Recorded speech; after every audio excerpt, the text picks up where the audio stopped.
السلام علیکم ورحمۃ اللہ وبرکاتہ۔ الحمد للہ رب العالمین والصلاة والسلام علی رسولہ الکریم وعلی آلہ وصحبہ اجمعین، اما بعد۔ تمام قسم کی تعریف و بڑائی اللہ سبحانہ تعالیٰ کے لیے ہے جو ساری کائنات کا پالنہار ہے۔ درود و سلام اللہ کے تمام انبیاء و رسل پر، خصوصاً آخری نبی جناب محمد رسول اللہ صلی اللہ علیہ وسلم پر۔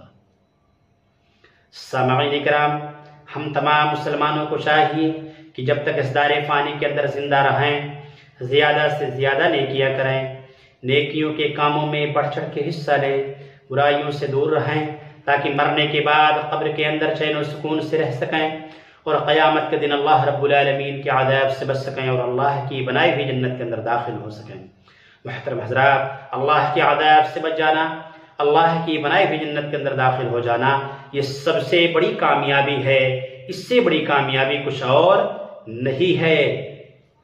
محترم حضرات، آج کے درس میں ہم یہ جانیں گے کہ حوض کوثر میں کس چیز کے جگ ہیں۔ ان قتادہ قال قال انس رضی اللہ عنہ قال نبی اللہ صلی اللہ علیہ وسلم ترى فيه اباریق الذهب والفضة كعدد نجوم السماء، صحیح مسلم کتاب الفضائل حدیث نمبر 6000، سنن ابن ماجہ کتاب الزہد حدیث نمبر 4305۔ حضرت قتادہ کہتے ہیں کہ حضرت انس بن مالک رضی اللہ تعالی عنہ نے فرمایا کہ اللہ کے نبی صلی اللہ علیہ وسلم نے فرمایا، اس حوض میں یعنی حوض کوثر میں آسمان کے ستاروں کی تعداد کے برابر سونے چاندی کے جگ ہوں گے۔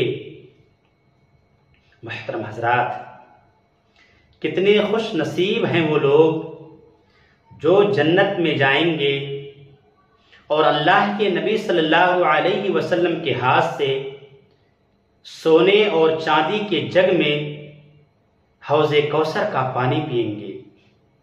کتنے خوش نصیب ہیں وہ لوگ جو جنت کے اندر داخل ہوں گے،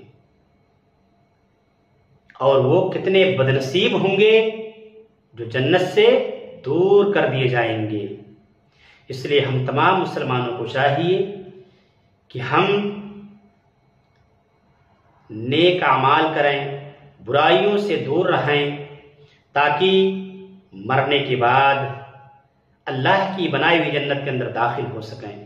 اے اللہ، جب تک ہمیں اس دار فانی کے اندر زندہ رکھنا، ایمان پہ زندہ رکھنا، جب اٹھانا تو اے اللہ ہم تمام مسلمانوں کے زبانوں پر کلمہ توحید لا الہ الا اللہ جاری رکھنا، آمین۔ وآخر دعوانا ان الحمد للہ رب العالمین۔